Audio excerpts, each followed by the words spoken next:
Coach, which players in your room are showing the biggest growth? I would say the young redshirt freshman group that we have with is Oliver Miles, Peyton Morgan, and Malika Scara. All three of those guys redshirted for us last year and played a little bit some in games. In those 4 games they could. But you can see a lot of strides just because they have a lot of ability, and every day they're getting better and better and better. We have some vets that are pretty consistent, but those guys in terms of just growth and strides, I think you can see that on a day-to-day basis from just they're learning something new every day. They may mess it up a little bit, and then we get it fixed, and then the next day it's good to go, So that's pretty cool. For the Red Raiders to be successful this year, what does your room have to do? The number one thing we have to do as safety is when the ball breaks, we got to knock it down. We have to eliminate explosive plays, and that's probably coming off the scrimmage. One of the main things we want to focus on is we're that third level of defense. We're that last line of defense. If the ball breaks, we want it to be a 12-yard play and not a 60-yard play, And so that's one of the top things we got to do. We also got to be great communicators in the back end because football is a game of adjustments, and a lot of times we're in charge of making the adjustments on our side of the field in terms of the communication. Those are 2 things. There's a lot of things we're going to have to do well, but those 2 things we got to be absolute masters at. How has the way that you guys communicate changed and different from last year to today? Well, I can't speak a ton for what they did last year, to be honest with you. I don't know much of it. But one thing we try to do is that we try to have a check verbally made pre-snap. We also hand signal that same check so that if it is loud, that, okay, hey, just because you didn't hear me say lock, you saw me signal it. You know what I mean? And then we try to communicate post-snap as well and confirm what we both should already know and be seen with our eyes. So there's never too much communication you can have. There's also, we try to name offensive looks, and from certain looks, there's always things that you're going to be alert for as a DB, and so we try to communicate that as well. So those would probably be the main ways that we communicate, but just making sure, no assumptions, that we all are on the same page. Let's confirm what we already should know with our communication verbally and with hand signals. And who on the staff has helped you get comfortable with Lubbock and get comfortable with this area, and is the one that you're tightest with? Yeah, I mean, a lot of people, obviously, getting to work with Darcel every day, who played here and has been here. I know he's newer to the coaching staff. He's helped me a lot.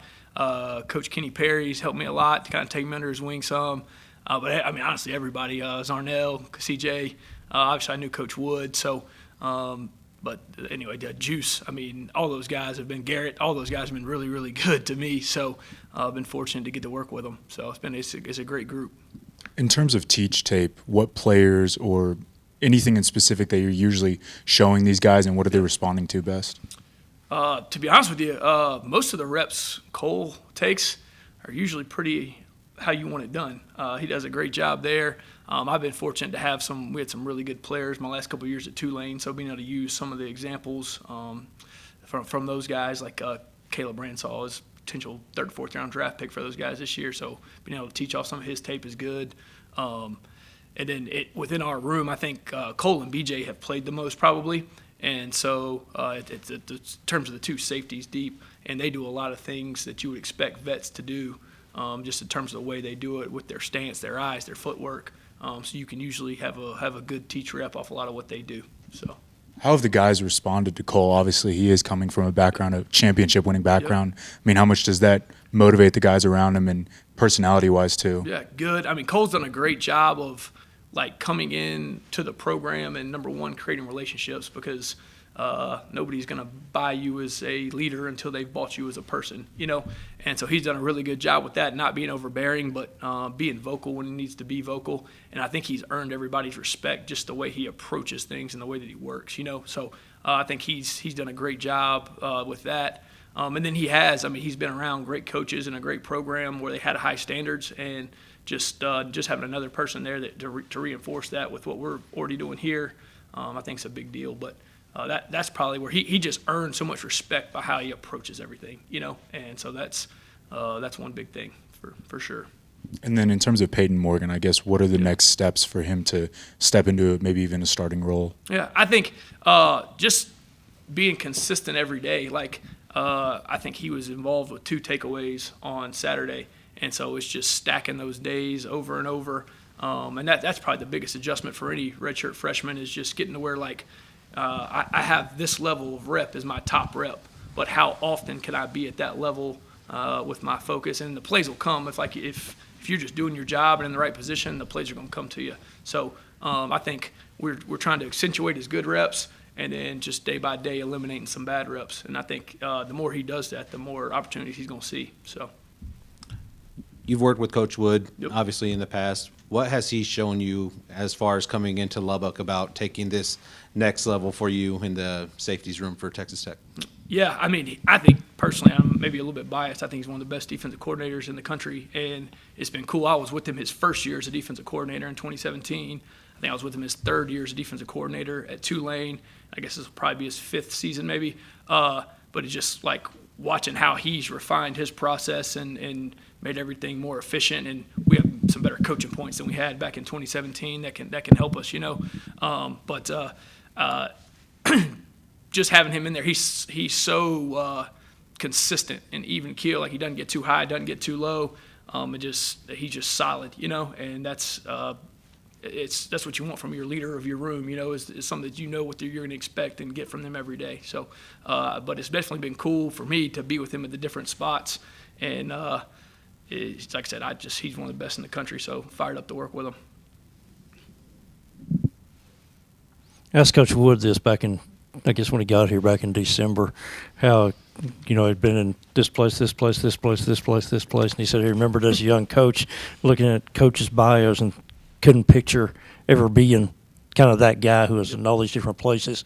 And I guess you just touched on it. You've kind of been through a lot of the same. What's it like off the field, just living in so many different cities and different parts of the country in a short period of time? Yeah, it's been cool because you made a lot of friends and relationships that you'll always keep. My wife is awesome. She handles a lot of that stuff and makes where I just get to worry about coaching. But it's like I said, it's been a blessing for us. Like some of my best friends in this world are the people that I've got a chance to coach with, and guys I coached with at Pitt in 2016, the guys I coached with at Wofford, the guys I coached with at Tulane, those are some of my best friends, And so getting to come to a new spot with good people, that's one of the things about our staff. Kind of mentioned some of those guys earlier. Just great people. Like you just enjoy being around them, not just from a football standpoint, but just as human beings, So. It's been a blessing. We've got to meet a lot of people, and obviously when you first get to a new place, a little bit of adjustment, but I tell you what, they've made it real easy to adjust here. So, back to on the field stuff and your personnel for a moment. We talked about the importance of communication. Who kind of is maybe a natural or best at that? Honestly, the older guys, just because they have communicated more in their careers or whatever system that they've been in. That's one thing as a young guy. I talked about being consistent. The other thing is you just got to, the level of communication that we need. And then we're going to play home games, and it's going to be loud as heck when we're on defense. So we're working on our volume. I think we have we know what to say for the most part. There's a few things we got to get cleaned up. We know what to say. We know who to say it to, when to say it.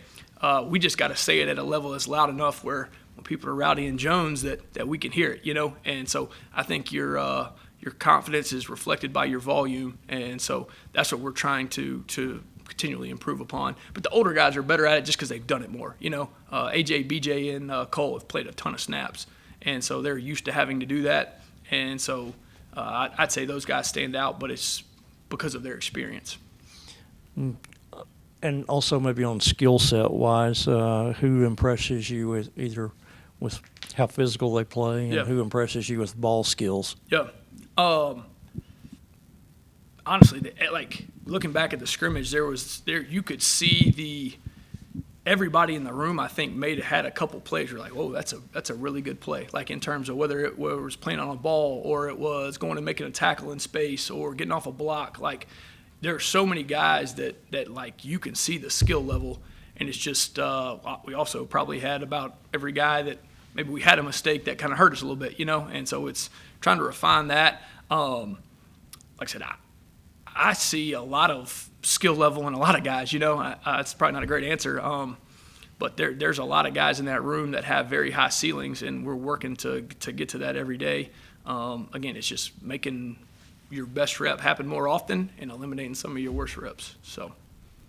Sean and Ty each have one more, and we'll wrap it up. Coach from Pitt, Wofford, how blessed do you feel about having the facilities and having the ability of being able to use the walkthrough space Yep. to help you and help your team become better this year? It's awesome.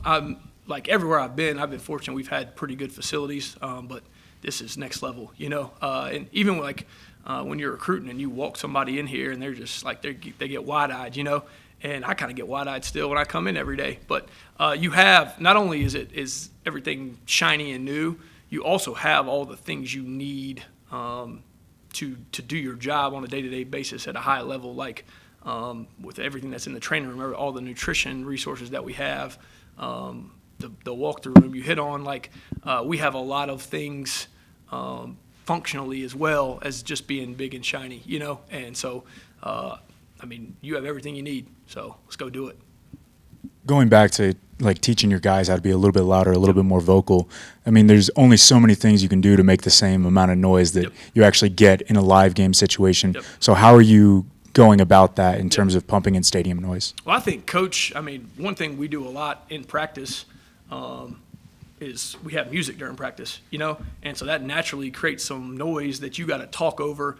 And again, that's why there's going to be a point this year, it's probably going to be so loud that they're not going to be able to hear each other. But that's why also having the hand signals to communicate as well, because we got to get 4 guys on the same page on our side of the ball, and so on each side of the ball. But I think the music, and then we do a lot of stuff in the indoor team-wise, and so it gets louder in there, and you got to communicate. But I'm going to try to, like, even when we're no music outside walking through something, like I want them to communicate with the volume of a game rep, because that's the only way you do it is you create a habit.